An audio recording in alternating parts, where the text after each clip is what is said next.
কিয়ামতের কঠিন ময়দান যেদিন কায়েম হবে, এই জমিন যেদিন তামা হয়ে যাবে, মাটি থাকবে না, এই পৃথিবীতে হবে হাসরের মাঠ। এখানেই এই গাজীপুর মাওনা শ্রীপুর যে যেখানে কবরে ঘুমায় আছেন, এখান থেকে উঠে এখানে উঠবেন, আরেকখানে যাইতে হবে না। ট্রাক দিয়ে আপনাদের আরেকখানে সাপ্লাই দেওয়া হবে না। এই পৃথিবী হবে হাসরের মাঠ। বলতে পারেন হুজুর, লোকজন কিভাবে জায়গা হবে? আটলান্টিক মহাসাগর সহ সব যখন ভরাট করে ফেলবে, সব পাহাড় যখন লেভেল করে ফেলবে, এই পৃথিবী একবারে ছোট হবে না, অনেক বিশাল। বর্তমান কাবাগর যেখানে, সেখানে হবে আল্লাহর আরশ। সব যখন এই ময়দানে উঠবেন, তখন দেখবেন এই জমিন আর মাটি নয়, তামা হয়ে গেছে। কেন? তামা হইলে গরম হয় বেশি। লোহা, তামা, কাঁসা, অ্যালুমিনিয়াম, টিন, এই জাতীয় জিনিসগুলো এই হবে। জমিন যখন তামা হয়ে যাবে, গরম পা রাখা যায় না। সূর্যরা, যেই সূর্য পৃথিবী থেকে বিজ্ঞানীরা বলেন 9,30,00,000 মাইল দূরে, আল্লাহর রাসূল বলেন এই সূর্যরা লাকাদ মান্নাল্লাহু আলাল মুমিনিনা ইয বাআসা ফীহিম রাসূলা, নিশ্চয় নিশ্চয় তোমাদের উপরে, মুমিনদের উপরে ইহসান, অনুগ্রহ করেছেন যখন তাদের মধ্য থেকে একজনকে রাসূল প্রেরণ করেছেন। রাসূলাম মিনহুম আই মিনাল মুমিনিন। তো এইখান থেকে আমরা প্রথমে জানতে পারলাম, যত নবী রাসূল আল্লাহ পৃথিবীতে পাঠিয়েছেন, সকল নবী রাসূল মানুষের মাঝখান থেকে পাঠিয়েছেন। আর এটাই হলো আহলে সুন্নাত ওয়াল জামাতের আকীদা, বিশ্বাস যে নবীরা মানুষ ছিলেন। নবীরা মানুষ ছিলেন না এই বিশ্বাস যে করবে না, সে আহলে সুন্নাত ওয়াল জামাতের আকীদার ভিতরে থাকবে না, সে বাতিল, সে ভণ্ড। এখন প্রশ্ন হইতে পারে, মানুষ কইলে তো আপনি দাম কমাইয়া দিলেন, মর্যাদা কমাই দিলেন না? যে বলে মানুষ কইলে দাম কমে, এক বুজুর্গ বলছিলেন, আমার মুখে এই কথা শোভা হয় না। এক বুজুর্গ বলছিলেন, যে বলে মানুষ কইলে দাম কমে, আসলে সে নিজে মানুষ হইছে না। আর মানুষ কাকে বলে সে চিনে না। আমার কথা বুঝেন কিনা আল্লাহ জানে। ঠিক আছে, হ্যাঁ না কে, সে নিজেও মানুষ হইছে না, আর মানুষ কাকে বলে সে চিনে না। এই কারণে বলে মানুষ কইলে দাম কমে। মহান আল্লাহ পাক বলতেছেন, মানুষকে আল্লাহ সম্মানিত করেছেন। এখন যদি কেউ বলে মানুষ কইলে দাম কমে যায়, আল্লাহ বলতেছেন বানানেওয়ালা, তিনি বলতেছেন মানুষের ইজ্জত সম্মান বেশি। তাহলে যে বলবে মানুষ কইলে দাম কমে, তাহলে তারে কি বলবেন? আল্লাহ নিজে বলতেছেন, ওয়ালাকাদ কাররামনা বনি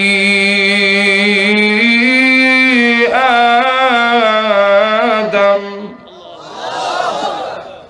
আল্লাহ নিজে বলছেন লাকাদ কাররামনা বনি আদম, যে আদমের সন্তান মানব জাতিকে আল্লাহ সম্মানিত করেছেন। এই কথা কার? আরো জোরে আওয়াজ দিয়ে বলেন। এরপরে আবার সকল মানুষ কি এক সমান? একটু জোরে কন। দুনিয়ার দৃষ্টিতেও এক সমান না, আখিরাতের দৃষ্টিতেও এক সমান না। বাংলাদেশের প্রেসিডেন্ট যিনি, উনি কি মানুষ না? একটু জোরে বলেন। আর জুতার যে কালি দেয়, হে মানুষ না? প্রেসিডেন্টের হাত দুইটা, জুতার যে কালি দেয় হে হাত দুইটা, হের আঙ্গুল 20টা, প্রেসিডেন্টের আঙ্গুলও 20টা, ওই 50টা না। যেরকম ঠিক না? তার যেমন চোখ দুইটা, প্রেসিডেন্টের চোখ দুইটা। সে তার যেমন পাও দুইটা, প্রেসিডেন্টের পাও দুইটা। হ্যাঁ যেমন বিয়া করছে, প্রেসিডেন্টও বিয়া করছে। হ্যাঁ যেমন বাচ্চা কাচ্চা হয়, প্রেসিডেন্টের বাচ্চা কাচ্চা হয়েছে। হ্যাঁ যেমন খায়, প্রেসিডেন্টও খায়। হ্যাঁ যেমন পায়খানা করে, প্রেসিডেন্টও পায়খানা করে। হ্যাঁ যেমন পায়খানার মধ্যে দুর্গন্ধ করে, প্রেসিডেন্টের পায়খানার ক্ষেত্রে মেশকা আম্বরের গন্ধ করে নাই। কিন্তু পৃথিবীর কোন মানুষ কি কথা বলবে যে প্রেসিডেন্ট আর সামান মুসি এক সমান? আর তো দুনিয়ার দৃষ্টিতেও সকল মানুষ এক সমান না, আখিরাতের দৃষ্টিতেও সব মানুষ এক সমান সম্মান নয়। রসুলও মানুষ, আমরাও মানুষ, কিন্তু পার্থক্য আছে। জাতিতে পাথর, রেল লাইনের কিনারও পাথর বসায় না, রেল লাইনের কিনারও পাথর দেয় না, দেখছেন না? এরা তো জাতিতে পাথর। আর কাবাগরের কোনার মধ্যে একটা পাথর আছে, পাথর নেই রে, এটার নাম কি? আসওয়াদ পাথর বা হাজের আসওয়াদ। এরা কালা পাথর, এরাও পাথর, রেল লাইনের কিনারও পাথর। টাকা যদি হালাল হয়, নিয়ত যদি সহি হয়, আর যদি কেউ কাবাগরের ওই পাথরে চুম্বন করতে পারে, তাহলে তার গুনারে চুষা রেখা তারে দুধের মতো সাদা করে ছেড়ে দেয়।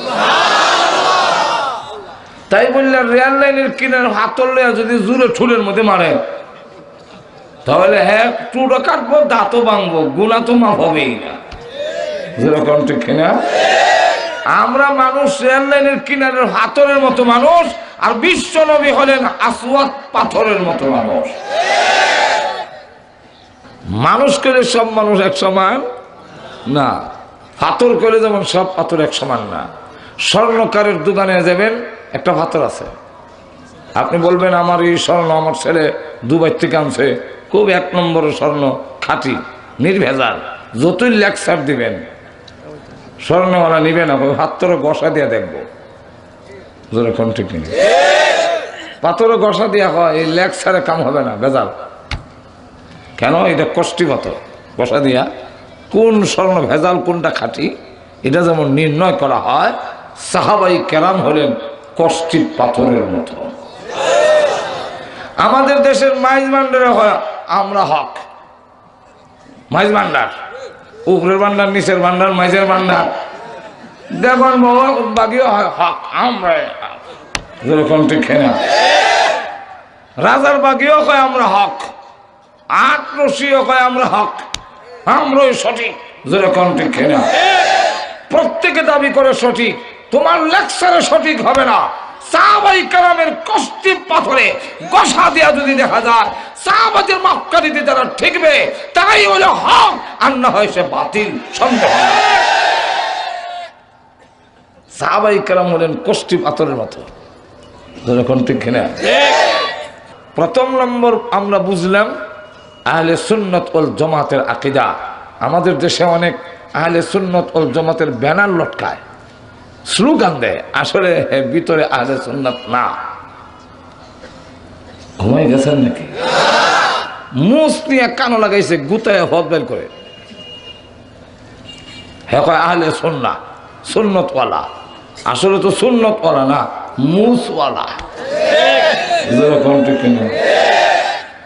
মাথার মধ্যে রাখছে জড়া, এর নাম দিছে আহলে সুন্নাহ। হে কি আহলে সুন্নাহ? সুন্নতওয়ালা না জড়াওয়ালা? জড়াওয়ালা তো সুন্নতওয়ালা হয় না, যেরকম ঠিক কিনা। ফাঁক পাঞ্জাতনের বাচ্চি দৌড়াইয়া বেড়া বেড়ি এক কেন পর্দা নাই, একটি গাছের তিনটি ডাল, কুন্ডালেতে হল বিলাল। হ্যাঁ ভাই আহলে সুন্নাহ, এটা তো আহলে সুন্নাহ না, এটা আহলে বেদা, যেরকম ঠিক কিনা। সুতরাং আহলে সুন্নাত ওয়াল জামাত কোন সাইনবোর্ডের নাম নয়, কোন স্লোগানের নাম নয়, এটা একটা আকীদা বিশ্বাসের নাম, আহলে সুন্নাত ওয়াল জামাত। রাসূলের সুন্নতকে মানতে হবে, সাহাবায়ে কেরামের জামাতকে মানতে হবে। আর তো জোরে কান যাক। এরপরের কথাটা হইল, মানুষ বানায় আল্লাহ পাঠাইলেন কেন? মানুষের হেদায়েতের জন্য মানুষ নবী উপযুক্ত। আর তো জোরে কর। নাইলে আপনি আমার দুঃখ দুর্দশা বুঝবে না নবী। যেরকম ঠিক না? যেমন উদাহরণ, আপনি মসজিদে আসছেন নামাজ পড়বেন, আইসা দেখেন মসজিদের মুয়াজ্জিনে কাতকামুদি চড়া শুরু করে দিছে, পেশাবেও আপনার এমন ধরা ধরছে, টনটুনি শুরু হয়েছে। এখন কি আপনি মসজিদে যাবেন না পেশাবে যাবেন? পেশাবে যাবেন। নবী যদি আমরা জাতি না হইতো ছড়াইয়া দাঁত ছড়াই দিত, কই যাস বলে পেশাব। পেশাব কি বুঝলে হুজুর, এটা বড় কষ্ট, টনটনি আন বুঝে। টনটনি কি বুঝে না তো? টনটনি এখন ঠিক না, যা বসে পেশাব নিয়ে মসজিদে গিয়ে হারুন লাগতো। কি আর নামাজ পড়বেন খালি খালি চিবাইয়া কোনো নামে এমন কিছু উঠে দিতে পারে, যেরকম ঠিক না? কিন্তু আল্লাহর নবী বলে দিয়েছেন এমন পরিস্থিতি যদি হয় তাহলে তুমি জামাতে শরীক না হয়ে পেশাব সারবে আগে। পেশাব শরীক ওযু করে জামাত যদি তুমি লাগাল নাও পাও, ফেরেশতারা জামাতীদের মধ্যে তোমার নাম লিখে নেবে। কারণ আমি রাসূল বুঝি পেশাবে তো লিখি হয়, ফেরেশতা বুঝে না।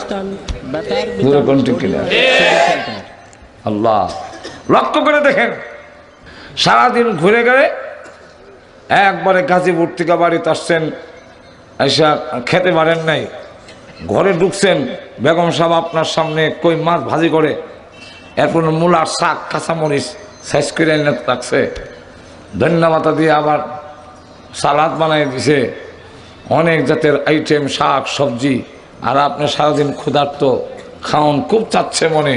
এমন সময় শোনা যায় পাশের মসজিদে কাতকামুজি সালা। এখন আপনি খাবেন না মসজিদে যাবেন? যদি নবী আমাদের মধ্য থেকে না হতেন তো বলতেন খায় না খেয়ে মসজিদে যাও, মসজিদে যাও, মসজিদে রেখে যা, রেখে যা, মসজিদে যা। মসজিদে গেলেও আপনি যখন নিয়ত বাঁধতেন ফেটে বড় খিদা, বারবার নামাজের মধ্যে খালি কই মাছ,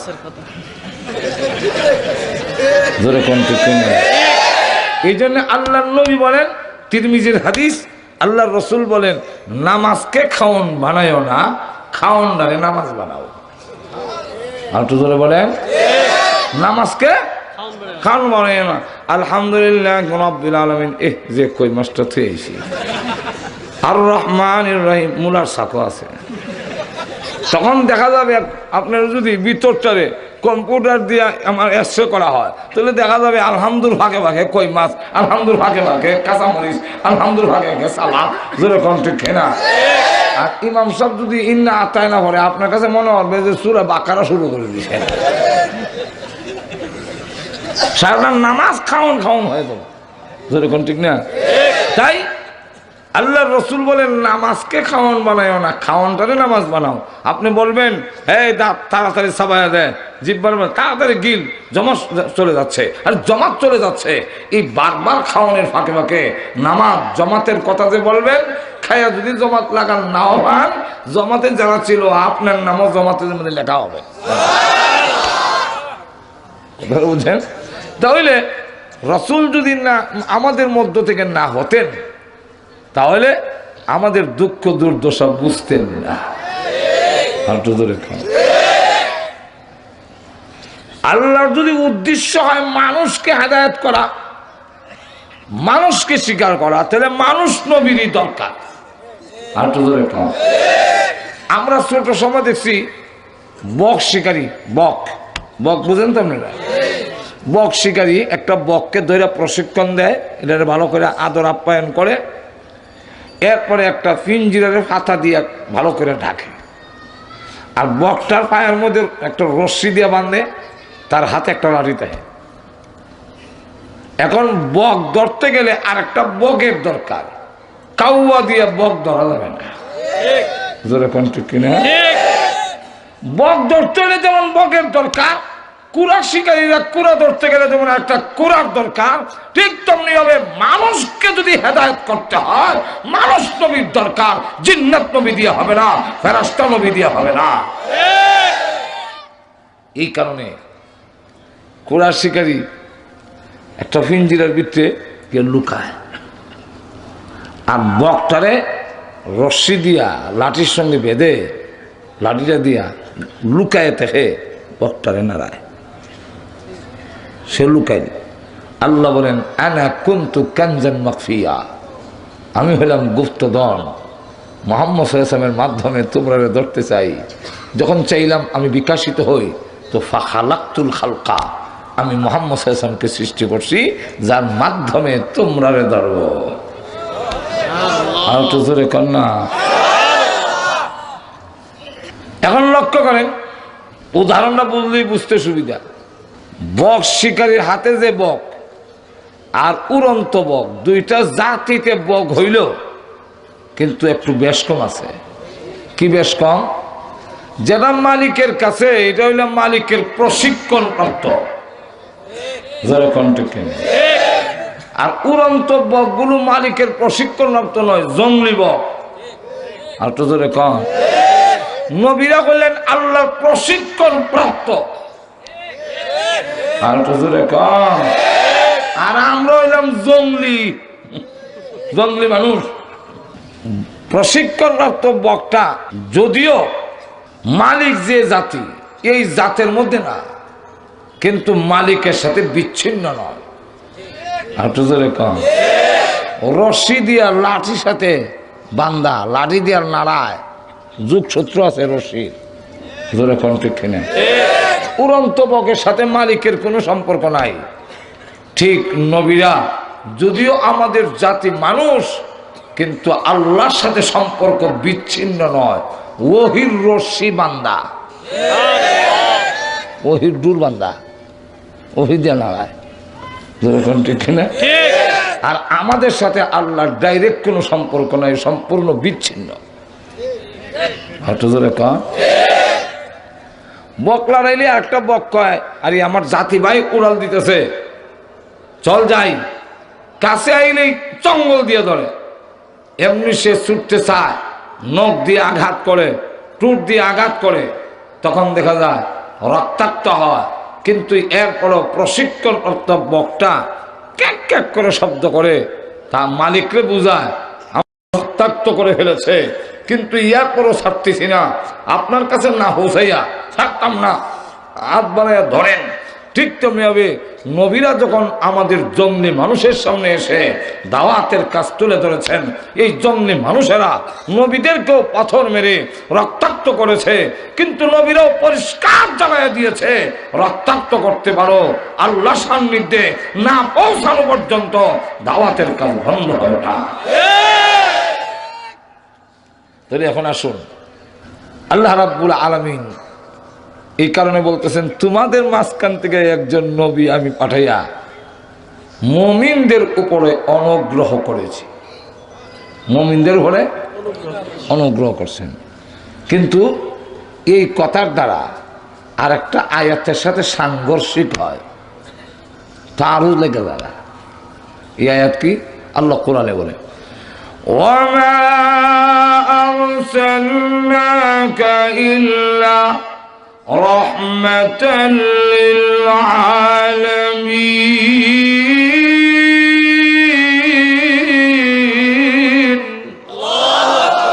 ওয়ামা আরসালনাকা ইল্লা রাহমাতাল লিল আলামিন। রাসূল হলেন রাহমাতুল লিল আলামিন, রাহমাতুল লিন নাস। রাহমাতুল লিন নাস নাকি না আলামিন? রাহমাতুল লিল মুমিনিন,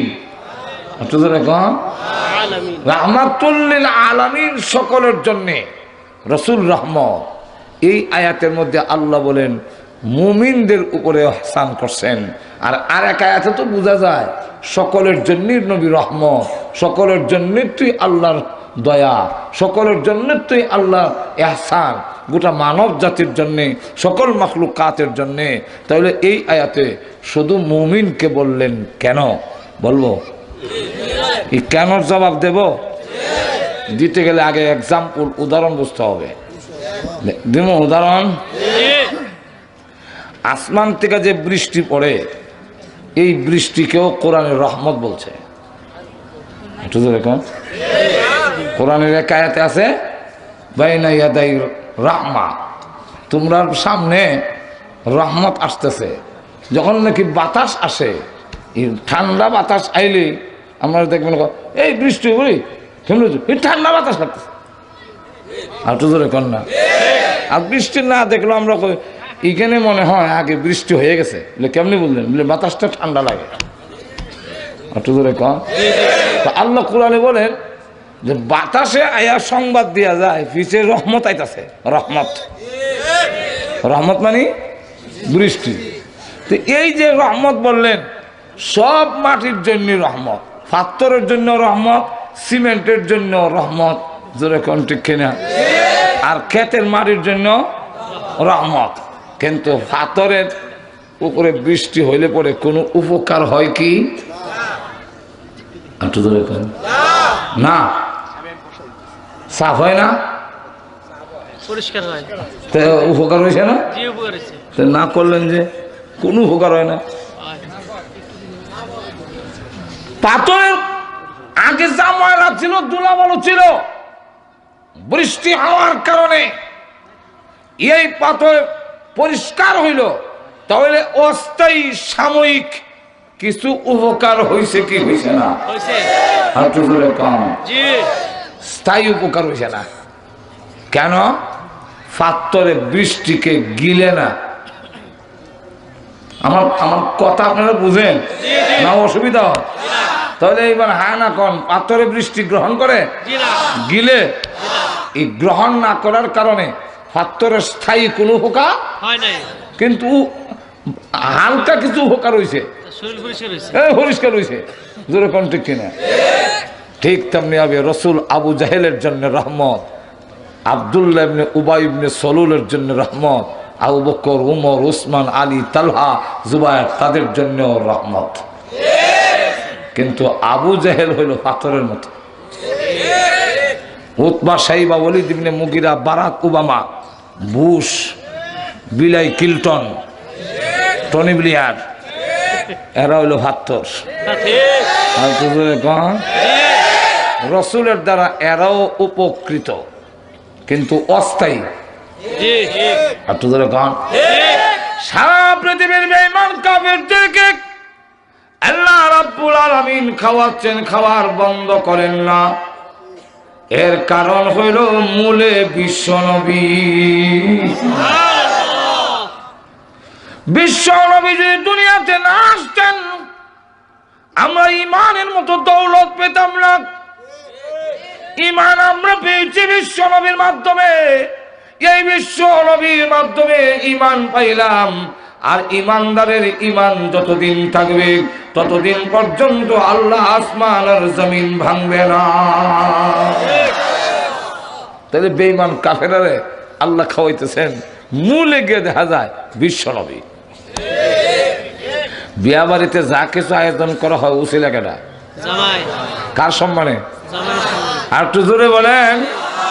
কিন্তু বরযাত্রীরা খাওয়ায় না, আত্মীয় স্বজন, আশেপাশের লোক, বাড়ির কুত্তা বিলাই, এরাও কিছু আড্ডি উড্ডি খায়। কুত্তায় বুঝিনি কার উসিলায় খাইছে, যার উসিলায় খাইলো তাকে বের হইলে দেখবেন গালি দিতে দেরি করে না, ভাগ কয়া গালি মারে। জোরে কোন ঠিক কিনা? যার উসিলায় খাইছে তারই কয় ভাগ, মানে গালি দিছে। সুযোগ পাইলে আবার পায়ের গুছার মধ্যে কামড় দিয়েও ধরে। জোরে কোন ঠিক কিনা? যেমনি ভাবে কুকুর বোঝে না কার সম্মানে খেয়েছে, ঠিক তেমনি ভাবে বেঈমান কাফেররাও বুঝে না কার সম্মানে খাচ্ছে। কারণ তার স্বভাব হইল কুকুরের স্বভাব। যেই নবীর সম্মানে খায় সেই নবীকে জঙ্গিবাদ এবং সন্ত্রাসী বলে গালি দেয়। এই নবীরই কক সন্ত্রাসী, জঙ্গিবাদ, ক্রিটিসাইজ করে, ব্যঙ্গচিত্র করে। যেরকম ঠিক কিনা? অথচ নবীর উসিলাই খাইতেছে। আর তো যেরকম কেন? এরা স্বভাব কুত্তার স্বভাব। কুকুর আর এর সাথে একটা মিল আছে, বলবো? জি জি। আর তো যেরকম আর দুনিয়া জিফাতুন ওয়া তালিবুহা কিলাব। আল্লাহ রাসূল বলেন পৃথিবীটা মরা জানোয়ার। আর দুনিয়া জিফাতুন, ওয়াতালিবুহা কিলাব। আর এই মরা জানোয়ার, মৃত জানোয়ারের পিছনে যারা আল্লাহ পরকাল বুইল্লা লাগছে, এরা এদেরকে আল্লাহ রসুল বলেন কুকুর। আর হুজুরে বলেন, মুহাদ্দিসিনে কেরাম এর ব্যাখ্যায় আনছেন যে এই যে কুকুর বললেন, মরা জানোয়ার কি শুধু কুকুরই খায়, শিয়ালে খায় না?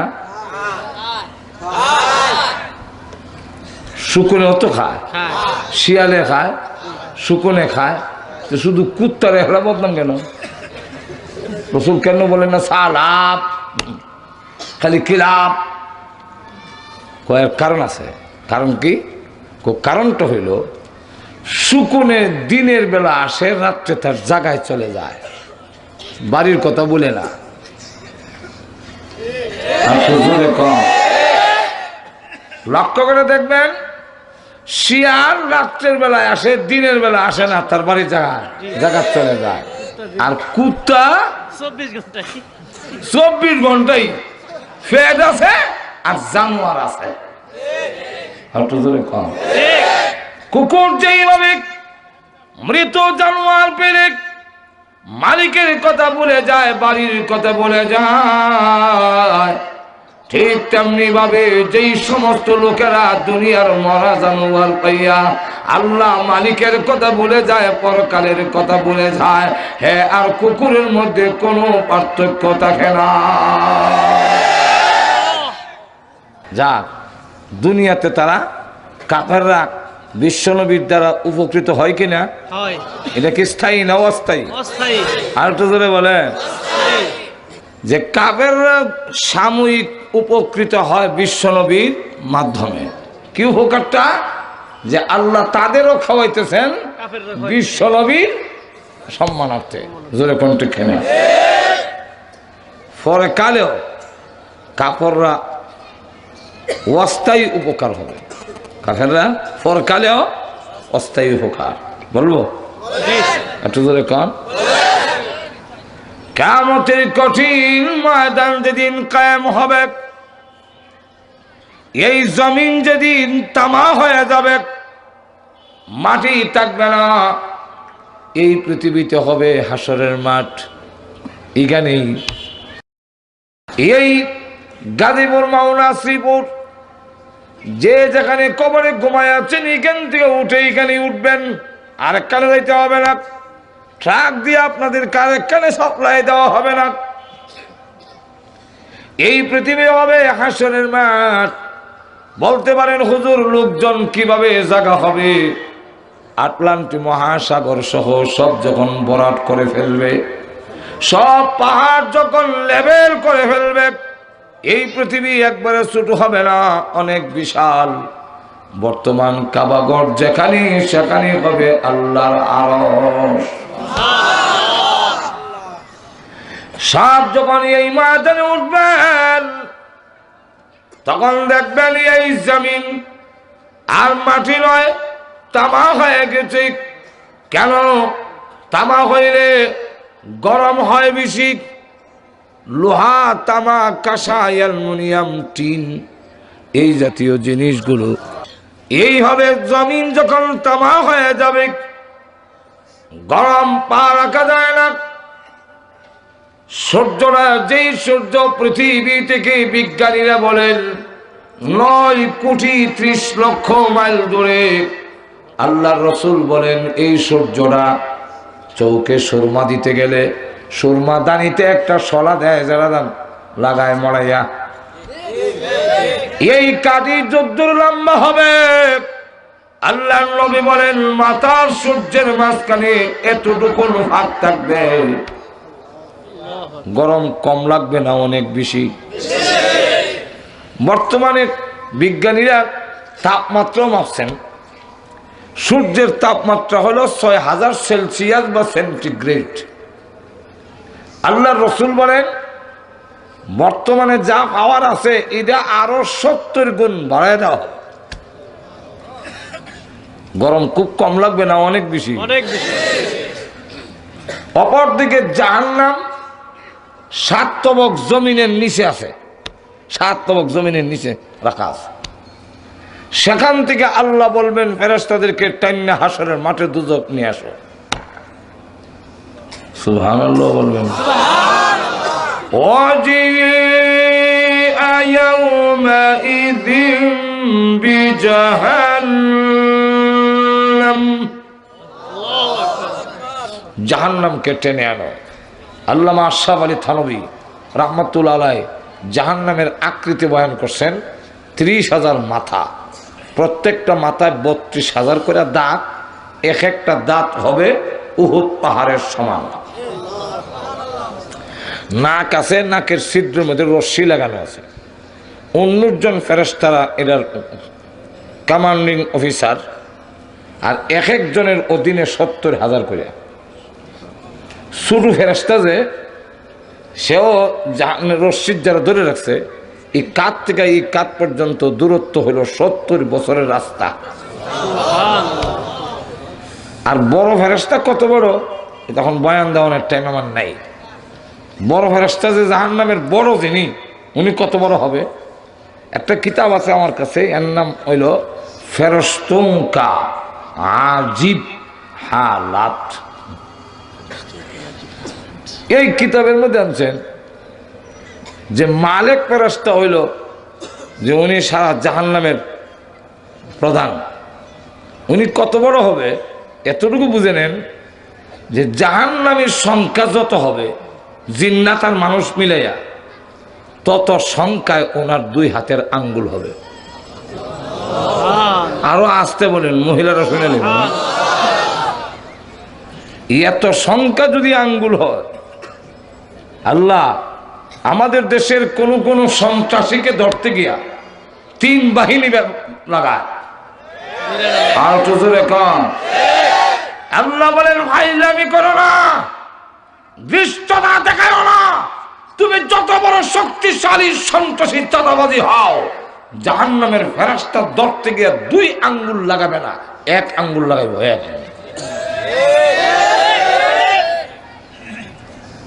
এখন এইভাবে দইরা জাহান্নামের দিকে যখন ঢিল মারবে, কিতাবে লেখেন 70 বছর পর্যন্ত সে শুধু যাইতেই থাকবে। বুঝেন কি শক্তি। হাই নেমে করতে হিসাব করে করো, ঠিক কিনা। যাক, সবে মিললে জাহান্নামের রশিদ ধরছে, কিন্তু জাহান্নাম মানুষ দেখার পরে হাসরের মাঠে এখন তো ক্ষুধার্ত বাঘের নাই, হুঙ্কার দেয়, দাঁতে দাঁতে গসা লাগায়, খট খট খট খট, গুসায় জুমুন ফেটে যাবে।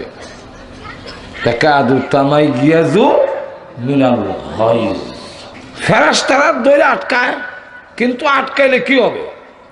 আমাদের দেশে যারা বড় সার হলে, সার বোঝেন তো, সার, হ্যাঁ, এই সার এমনি মালিকের রশিদ ধরে রাখলে দেখবেন হ্যাঁ যখন দৌড় দেয় মালিক এমনি রশিদ ধরে রাখে, মালিক অটোমেটিক যায়। ঠিক না?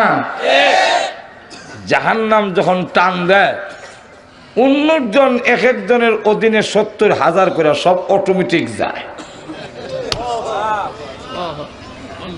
প্রভু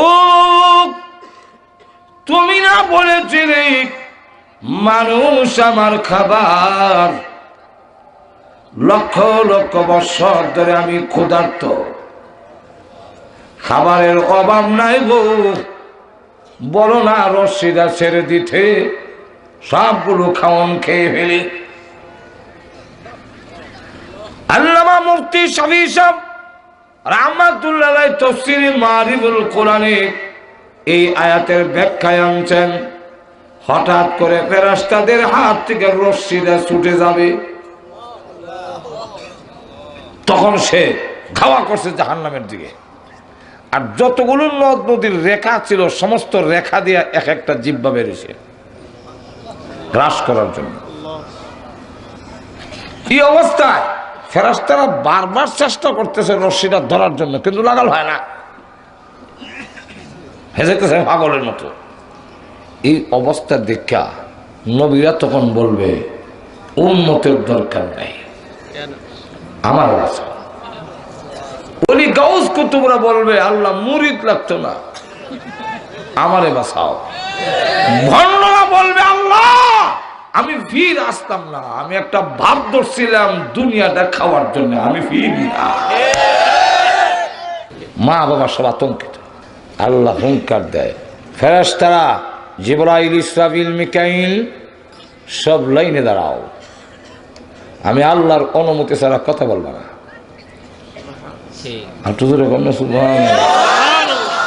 আসেনি কোরআন শরীফ, ইয়াউমা ইয়াকুমুর রূহু ওয়াল মালাইকাতু সাফফা লা ইয়াতাকাল্লামুনা ইল্লা মান আযিনা লাহুর রাহমান।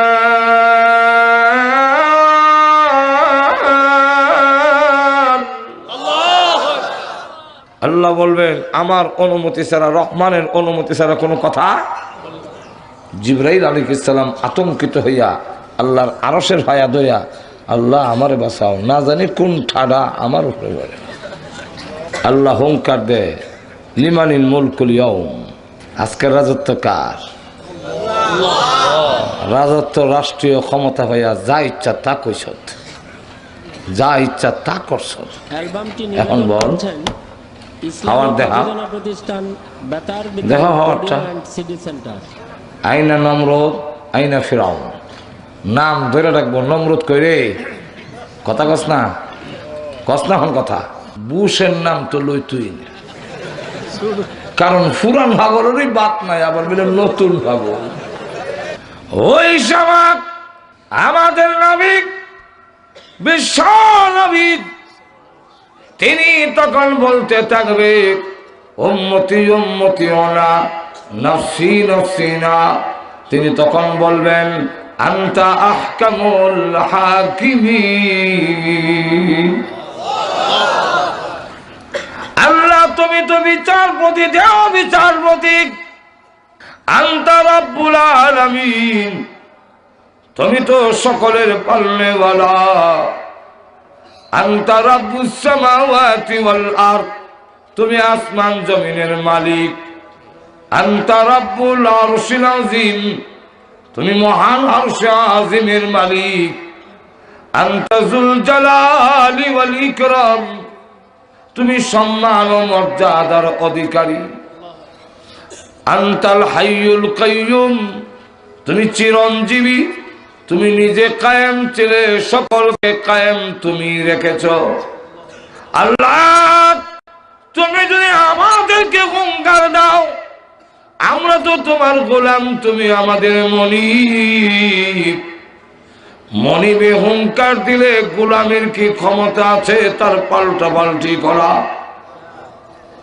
এমন ভাবে প্রশংসা শুরু করবে, বিশ্ব নবী জিন্দেগিতে এত প্রশংসা আল্লাহর কোনদিন করেন নাই। আল্লাহ আপনি ডাক দিয়ে বলবে, নবীজি মাথা উঠান, আপনার প্রশংসা শুনে আমি আল্লাহর রাগ গুসা ঠান্ডা হয়ে গেছে। এই কিয়ামতের কঠিন ময়দানে সর্বপ্রথম আপনাকে আমি আল্লাহ কথা বলার জন্য অনুমতি প্রদান করলাম। আপনি কথা বলেন, সম্ভব। হাসরের মাঠে দাঁড়ায় দিছে তামাক জমিনে সূর্যের নিচে কতদিন? একটা দিনই হবে এই পৃথিবীর হিসাব মতে 50,000 বছরের সমান। 1000 বছর? 50,000 বছর।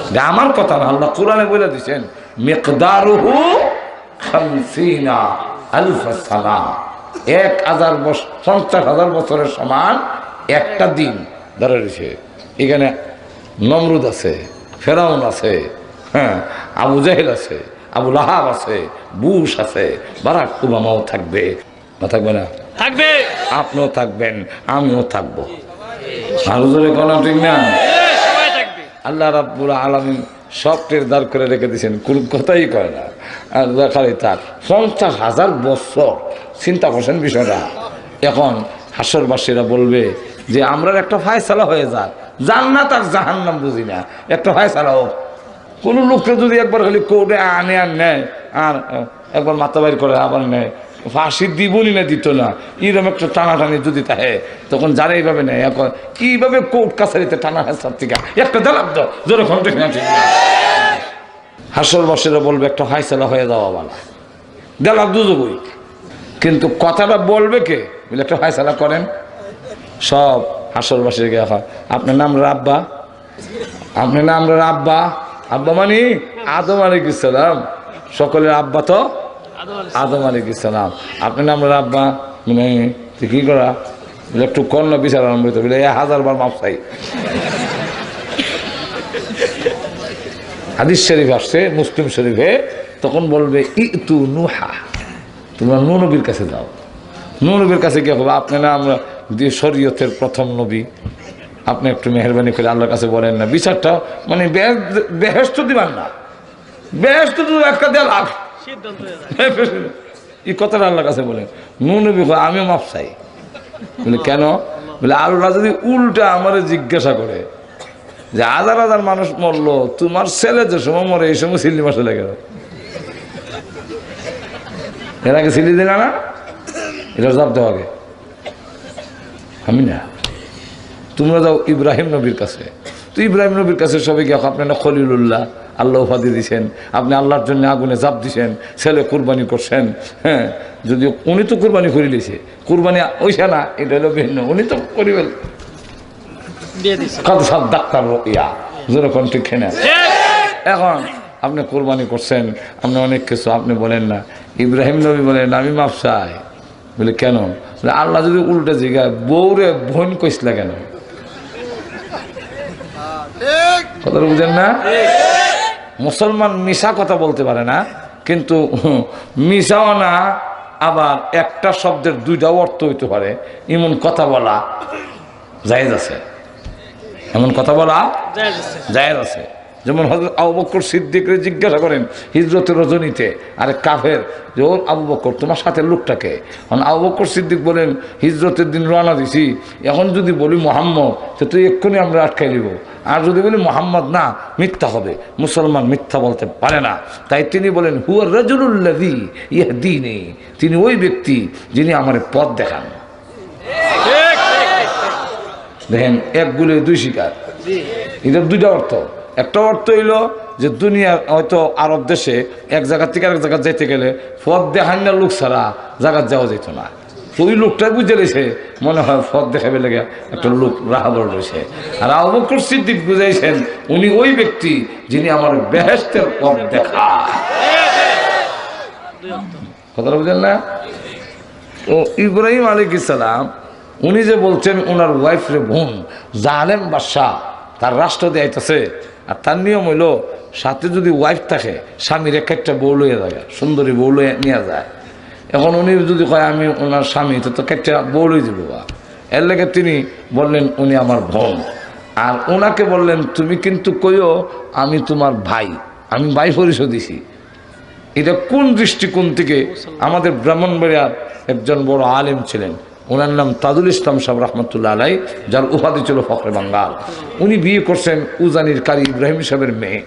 তো ইব্রাহিম সাহেব আসছেন ছেলে দেখার জন্য, ছেলে যোগ্য কিনা। তা এইসব প্রথম প্রশ্ন, কারণ আমরা দেশে তো আমরা আগে গ্রাম এলাকা দেখতাম প্রশ্ন করতে গেলে জামাই দেখতে গেছে কৃষক লোকেরা, তখন প্রশ্ন করতো। তো একটা লোকের প্রশ্ন করে মেট্রিক পরীক্ষা দিয়ে আইছে ওই সময়ে, তো লোকটারে জিজ্ঞাসা করে বাবা বলেন তো দেখি 4টা গরুর কটা ঠেং? তো উনি বলেন 4টা গরুর 18টা ঠেং। এমনি সকলে শুনলাম আপনি মেট্রিক পরীক্ষা দিয়েছেন আর 4টা গরুর 18টা ঠেং, না এই ছেলের কাছে বিয়ে দেওয়া যায়, চলো যাই। তো বাড়ির লোকেরা কয় তুই কি বললে, ব্রেঞ্চ পাস করছো, ব্রেঞ্চি পাস করছো, 4টা গরুর কড়া ট্যাঙ্গিটা কইতে না, 4টা গরুর কড়া ট্যাঙ্গিটা বলতে পারবো না, মেট্রিক পরীক্ষা দিয়েছি না। বুঝল তো 4টা গরুর তুই 18টা করলে কেন? বলে 4টার তো 4টাও, 4টা গরু 16টা, 4টা গরুর 16টা। আর আমার মতো একটা ছেলে যে মেট্রিক পরীক্ষা দিয়েছে হেরে যে এই জাতীয় প্রশ্ন করছে হের দুইটা ঠ্যাং আমি যোগ দিয়েছি ওই আর হয়েছে যেরকম ঠিক না এই জাতীয় আগে প্রশ্ন করতে গিয়া আর যারা যারা কিছু পণ্ডিতি একটু প্রশ্ন বলে কোন সুরায় 9 মিল কোন সুরায় 9 মিল কথা বলতেন না তো কারি ইব্রাহিম সাহেব রহমতুল্লাহ জিজ্ঞাসা করেন ফখর বাঙ্গাল তাদের সাহেবকে যে আপনার আব্বা আপনার কি হয়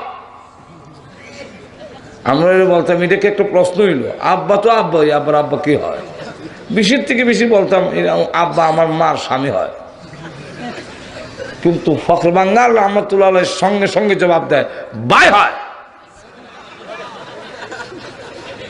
উনি প্রশ্ন করেন আপনার আব্বা আপনার কি হয় উনি বলেন ভাই হয়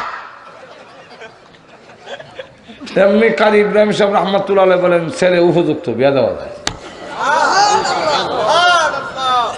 আব্বা আবার কি হয় এটা প্রশ্ন করলেন কেন তখনই উনি বুঝে ফেলছেন যে কোন দৃষ্টিকোণ থেকে প্রশ্ন করছেন উনি কোরআন হাদিসের দৃষ্টিকোণ থেকে প্রশ্ন করেছেন ইন্নামাল মুমিনুনা ইখওয়াতুন মুমিন মুমিনে ভাই ভাই আব্বা মুমিন আমিনও মুমিন ঈমানি সূত্রে বাপ বেটাও ভাই ভাই আর তো জোরে কম তো এখন দেখেন হযরত ইব্রাহিম আলাইহিস সালাম এই দৃষ্টিকোণ থেকে তুমি মুমিন আমি মুমিন এই দৃষ্টিকোণ থেকে এখন বলছি তুমি আমার বোন আমি তোমার ভাই ভাই হযরত ইব্রাহিম আসলাম বলেন আল্লাহ যদি জিজ্ঞাসা করেন এই ফেস লাগাইল কথা কইস না কেন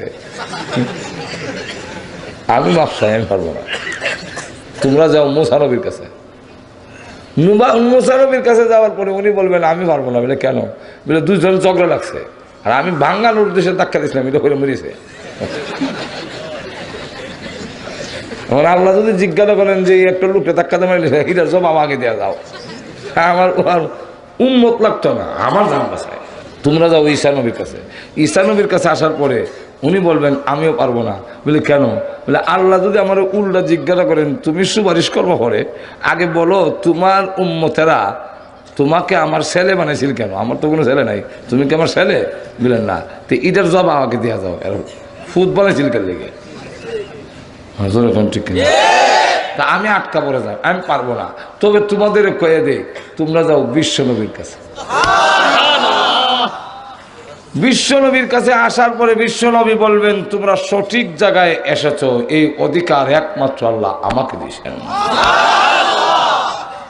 বিশ্ব নবী রাহমাতুল লিল আলামিন তখন শুরু করবেন প্রভু গো বিচারটা আরম্ভ করেন আল্লাহ বিচার আরম্ভ না করলে ভালো মন্দ কিছুই বোঝা যায় না নবীজির সুপারিশের কারণে তখন দেখা যাবে মাত্র 6 ঘন্টার ভিতরে আল্লাহ সকলের হিসাব কিতাবের খাতা সমঝাইয়া দিবে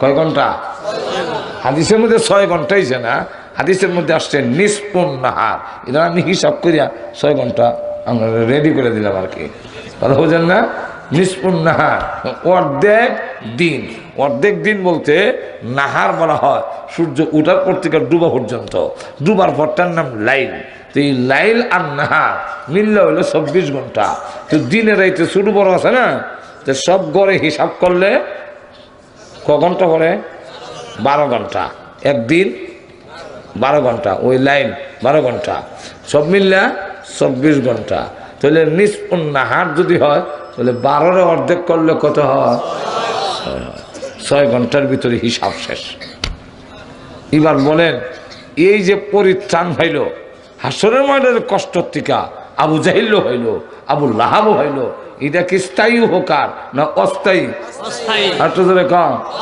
এই অস্থায়ী লাভবান কিয়ামতের কঠিন ময়দানে আবু জাহিল হয়েছে নি কম নবী সুপারিশে বিছানান বইছে না এই ফায়দাটা তো হয়েছে পরে তো হয়েছে না ঠিক না এই জন্যে বৃষ্টি হইলে আসমান থেকে পাথরের যেমন অস্থায়ী উপকার হয় স্থায়ী উপকার হয় না এই কাফেররা হইল পাথরের মতো আসমান থেকে যখন বৃষ্টি পড়ে সিমেন্ট যদি তাকে বাইরে বৃষ্টি পড়লে শক্ত থাকে না নরম হয় প্রথমত নরম হয় এটা বুঝেন না কেন সিমেন্টের মধ্যে পানি দিলে গইলা যায় হাওড়া করে গইলা যায় কিন্তু পরে শক্ত হয়, যেরকম ঠিক কিনা? পরে হাত হয়, তাহলে আগে বালা আসছিল পরে খারাপ হয়েছে, হাত হয়ে গেছে, যেরকম ঠিক কিনা? কেন? কারণ রইল সিমেন্টে পানি গিলে কিন্তু রাখে না, ছাইরা দেয়, ভিতরে রাখে না, ছাইরা দেয়। এই কারণে আগে ছিল হাওড়ার হর হয়েছে মাত্র শক্ত হয়ে গেছে। এর দৃষ্টান্ত হলো মুনাফিকরা। আর একটু জোরে বলেন, মুনাফিকরা রাসূলকে গিলে কিন্তু ভিতরে রাখে না, উগলায় ছেড়ে দেয়। এই কারণে কাফেরের চাইতে আরো শক্ত হয়ে যায়। আর জমিনের যে মাটি পানি গিলে এবং ছাড়ে না, রাখা দেয়। এই কারণে স্থায়ী উপকার ক্ষেতের মাটির হয়। এর দৃষ্টান্তটা হইল মুমিনের। لقد من الله على المؤمنين।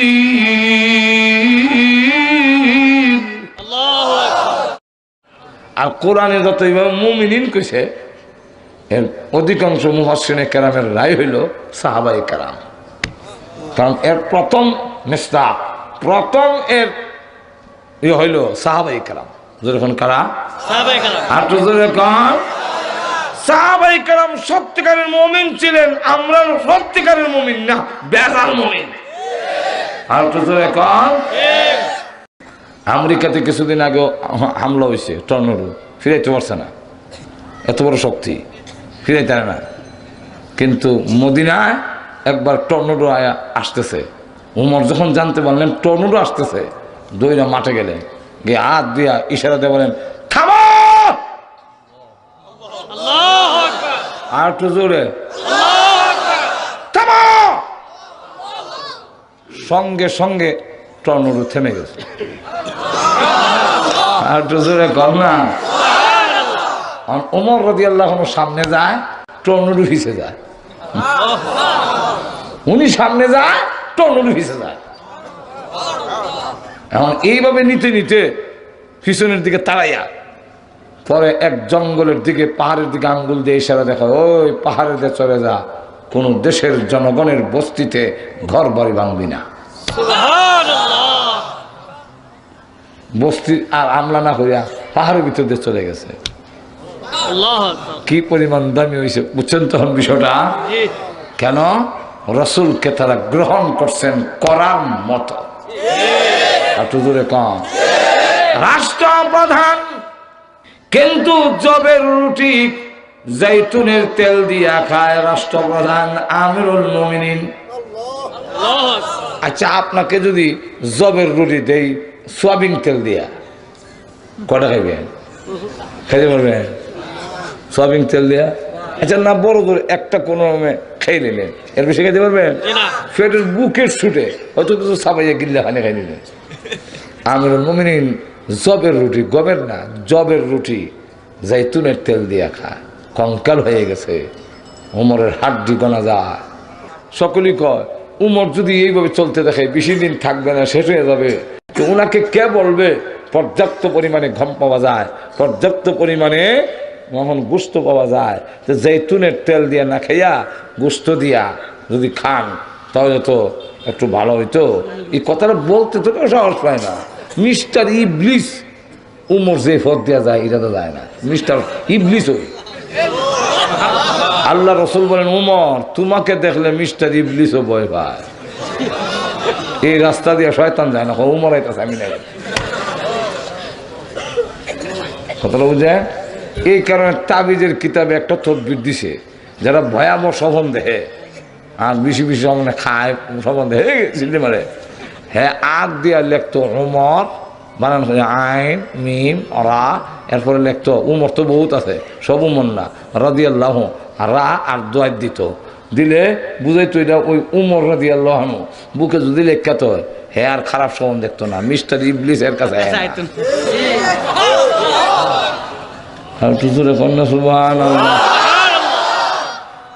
কে বলবে? সকলে মিললে ওনার মেয়েকে বলি, ওনার মেয়ে যদি ওনার মেয়ে কিন্তু ফদে বড়, বিশ্ব নবীর আদরের স্ত্রী উম্মাহাতুল মুমিনিন হযরত হাফসা রাদিয়াল্লাহু আনহা। ওনার কাছে যাই, ওনারে গিয়ে হটাই, তো ওনাদের সকলে কইয়া বলেছে আপনার আব্বারে গিয়ে এখন দেশে গম অভাব নাই, গোস্তের অভাব নাই, এখন খাইলে কোনো সমস্যা না, অসুবিধা কি? তো উনি গিয়ে আব্বা দেশের স্বার্থে, জনগণের স্বার্থে, ইসলামের স্বার্থে স্বাস্থ্যের তো দরকার, পর্যাপ্ত পরিমাণে গম পাওয়া যায়, গোস্ত পাওয়া যায়, একটু খাইতেন যদি। কইতে দিয়েছে ওমর কান্দা শুরু করতে দিয়েছে।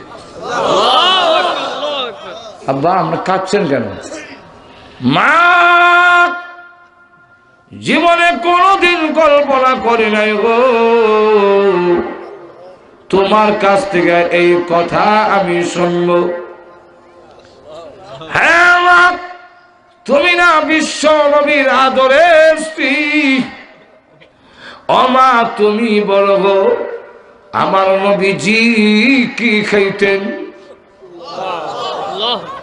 আম্মা জান হাফসা রাদিয়াল্লাহু আনহা বলেন, হে আব্বা আমি নিজে দেখেছি বিশ্ব নবী জবের রুটি জৈতুনের তেল দিয়ে খেতেন।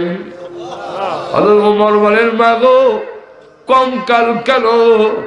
আল্লাহর কসম আমার প্রাণ যদি চলেও যায় আমি নবীর তরিকা থেকে 1 ইঞ্চিও নড়তে পারবো না। তারা নবীকে গ্রহণ করেছিলেন সঠিকভাবে, এই কারণে তারা দুনিয়া এবং আখিরাতেও দামি। রাসূল বলেন, জান্নাতের ভিতরে গেলাম, সুন্দর বালাখানা দেখে আকর্ষণ যখন হয়ে গেল, এত সুন্দর বালাখানা আমি দেখে আশ্চর্য হয়ে গেলাম, নবীকে আকর্ষণ করে ফেলেছে। বুঝতেছেন তো বিষয়টা কত আকর্ষণীয়? দামি দামি পাথর কারুকার্য। রাসূল 1 কদম 2 কদম বিল্ডিং এর দিকে যায়, ফেরেশতারা বলেন, নবী ঘরটা কার জানেন? রাসূল বলেন, কার জন্য বানাইছেন আল্লাহ? কয়েক আরবির জন্য। রাসূল বলেন, আনা আরবি। তখন ফেরেশতারা বলেন, এক কুরাইশের জন্য। রাসূল বলেন, আনা কুরাইশি, আমিও তো কুরাইশি। ফেরেশতারা বলেন, এক যুবকের জন্য। রাসূল বলেন, আমিও তো যুবক, আমি তো বুড়ো হয়েছি না। তাহলে বলো না, নামটা বলো না, কার জন্য? কুরাইশি, আরবি, যুবক, শাবাব, এইগুলা বলো, বলো তার নাম কি? নাম জানো না? তোমাদের নাম বলে নাই আল্লাহ? বলে হ্যাঁ, আল্লাহ এলান করে দিয়েছেন জান্নাতের ভিতরে, ও জান্নাতের খাদেম খদ্দামরা, তোমরা ভালো করে স্মরণ রাখো, এই সুন্দর বালাখানা আমি তৈরি করে রেখেছি ওমর ইবনুল খাত্তাবের জন্য। অ্যালবামটি নিবেদন করছেন ইসলামী প্রযোজনা আমরা প্রতিষ্ঠান লাঞ্ছিত অপমানিত রাসূলকে ছাইরা আর তো জোরে কন্যা মুমিন রাসূলকে গ্রহণ করে দুনিয়া এবং আখিরাতে লাভবান। এই কথাটা আল্লাহ বুঝাবার জন্য বলছেন, লাকাদ মান্নাল্লাহু আলাল মুমিনিন,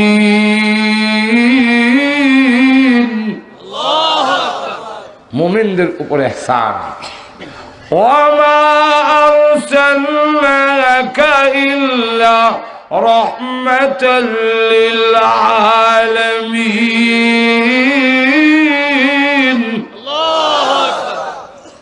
রাসূল সকলের জন্য রহমত, আবু জাহলের জন্য রহমত, কিন্তু একটা শব্দ মাযুব আছে, লুকাইল আছে। এটা কি? বলে রাসূলের প্রতি ঈমান থাকতে হবে। এই কথাটা হলো আমার আয়াতে, লাকাদ মান্নাল্লাহু আলাল মুমিনিন। কথা বুঝছেন?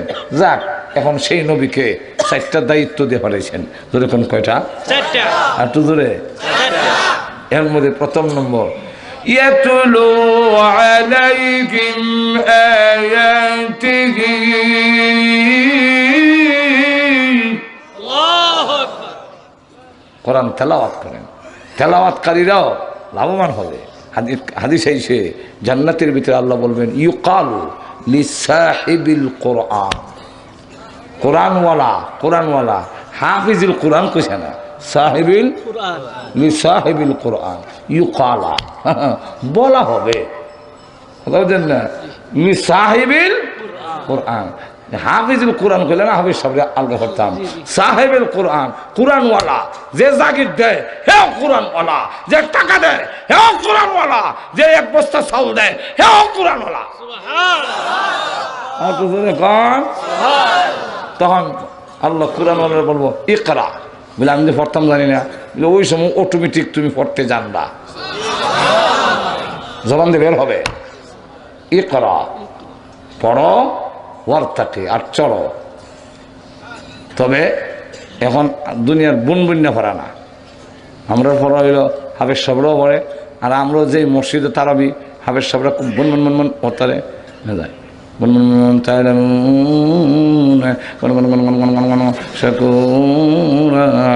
একবার এখানে গিয়ে দেখবেন মুসল্লি বেশি ঠিক কিনা ওরা তিল তার তিলের সাথে পড়ো কামা কুনতা তুরাত্তিলু ফিদ দুনিয়া, দুনিয়া যেভাবে পড়ছিল এইভাবে তোমার পড়া যেখানে শেষ হইব বাসস্থানে কেন যাও। এখন আলহামদুসুরাও যদি আপনি বাইরে থেকে থাকেন 30 পারা পড়া লাগবে এমন কথা না, আপনি আলহামদুলিল্লাহ না পারি না আল্লাহ আর পারি না, তা আপনার 7টা তালার স্বর্ণের তৈরি 7টা তালার মালিক। তাহলে যে হাতে আসরা জানে সেও গর্বিত, কে বলছে সার্টিফিকেট নাই কি করে খাইবে? আরো তো জোরে কর না, আরো জোরে। যারা বলে কওমি মাহা করলে কি হইব বলে আলহামদুলিল্লাহ শিখতে হলো লাভবান, জোরে কোন ঠিক না ঠিক না। আলহামদুলিল্লাহ বললেও আপনার ছেলেকে কৌদুর কি বানাইলেন একটা, আমারও কয় কৌদুর একটা ছেলে আলহামদুলিল্লাহ 3 ছেলে 3 জনে হাফেজ, তখন 3 কৌদুর একটারে ডাক্তার ডাক্তার হলে কি দিব কি হবে বলেন? হ্যাঁ ডাক্তার হলে আমার কি হইল? ঠিক হে কি হইল? হে কি হইল? ডাক্তার হইয়া কিছু কামাই করলো, পয়সার অভাব নাই, এখন হ্যাঁ খাইবার টাইম নেই, ঘুমবার টাইম নেই, ফ্যান ঘুরে দেখাই দিক দে ভাইয়া এটা বানবার টাইম নেই। অনেক ডাক্তার দেখে দেখি কাপড় ঘুরিতে বানবার টাইম নেই, ব্যস্ততা কথা বলছেন না। জমা করলো, মার্কেট করলো, বাড়ি করলো, তো ডাক্তার সাহেবের কি হইলো? মরে যাবে সময় তো শূন্য হাতে। আর যে আলহামদুলিল্লাহ জানে 30 পারা কোরআন জানলে তো শুকুর আলহামদুলিল্লাহ, সব দুনিয়ার বিল্ডিং দুনিয়ার সব ফালাইয়ে গেল, কিন্তু আখিরাতের বিল্ডিং 6666 তালার মালিক হইয়া মরতাছে। যেরকম ঠিক কিনে পড়ো আসলে والشمس وضحاها والقمر إذا تلاها করবে। আর কম্পিউটারের মতো অটোমেটিক দেখা যায় তালা খালি 4 নম্বর দৌড়ে উঠতেছে তালা।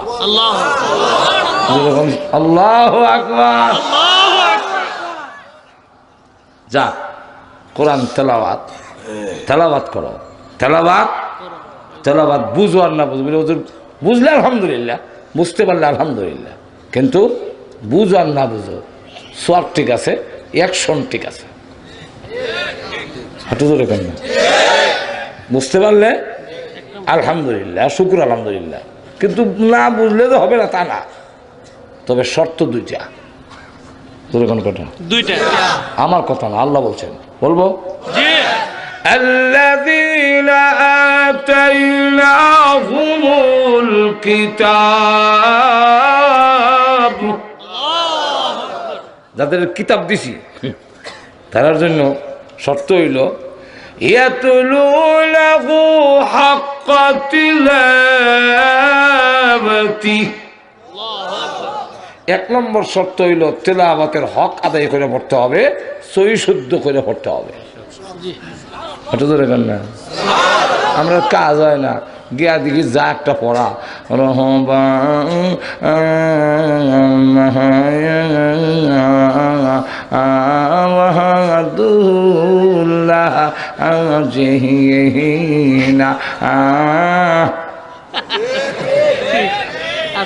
এরকম ভরা পড়লে কাজ হইব? হ্যাঁ, কষ্ট করে পড়েন, কোথায় পড়েন, সব আবেশ সাহেবের ডাবল। আপনি বলতেছেন ইন্নাল্লাযীনা কাফারু কাফারু কাফারু কাফারু সাওয়া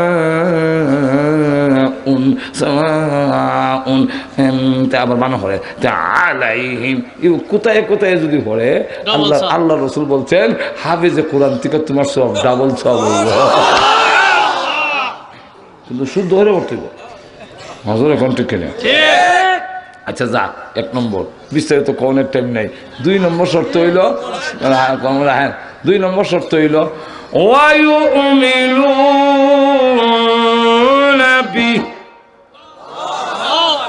আল্লাহর কালামের প্রতি তোমার ঈমান থাকতে হবে। এখন ঠিক নেই?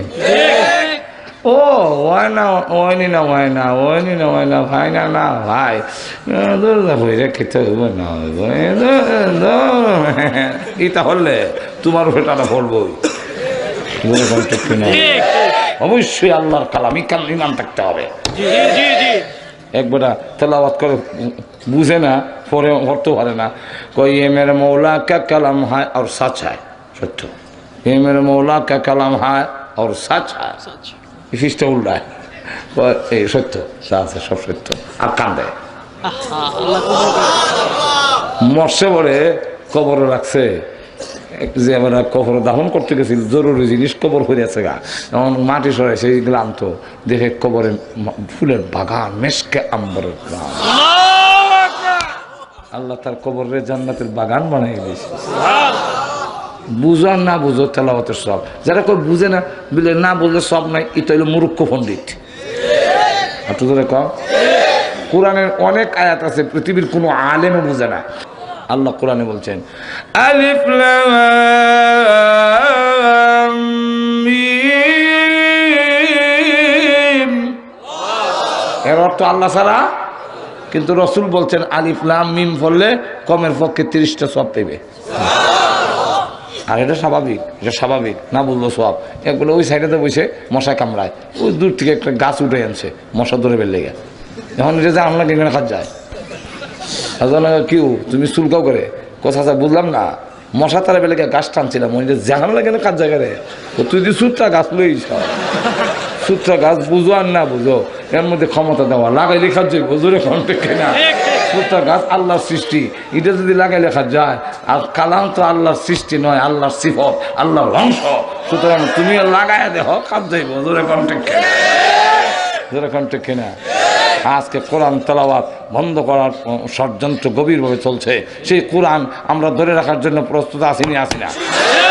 সারা বিশ্বে আজকে কোরআন আওয়াজ উঠেছে। আজকে আমেরিকাতে যে অবস্থা হচ্ছে, আমেরিকাতে আমরা দেশও আকাশে লক্ষ্য তারার জুনাক জ্বলেছে, এটা উনবার লেগে 30,000 টাকা দা আনে, কবি নজরুল ইসলামের গান উনবার লেগে 20,000 টাকা দা আনে, ধরে এখন ঠিক কিনা? তরুলতা কেন কসনা মনের কথা, আরে জঙ্গলেতে তাই কা বুঝি দেখছ নবী রে, এটা উনবার লেগে পয়সা দেখে লজ্জা হওয়ার কথা, ধরে এখন ঠিক কিনা? আর আমেরিকা মিশর থেকে একজন কারি সাহেবরে $8,000 খরচ করে নিয়েছে কোরআন শরীফ শোনার জন্য। কোরআন শোনার জন্য আজকে সারা বিশ্বে আমরা যখন কোরআন তেলাওয়াত করি, আমেরিকায় সিলেটে শুরু হয়ে যায়, লন্ডন, তখন দেখা যায় আরে বাপরে বাপ, কোরআনের যে একটা জাগরণ সৃষ্টি হয়েছে। সুতরাং আমরা বুঝাই দিতে হবে, যত নাস্তিক আর ইসলাম বিদ্বেষীরা কোরআনকে যারা স্তব্ধ করে দিতে চায়, আমরা প্রমাণ করে দিতে হবে, প্রয়োজনে শৈলের তাজা রক্ত দিয়ে হলো কোরআনকে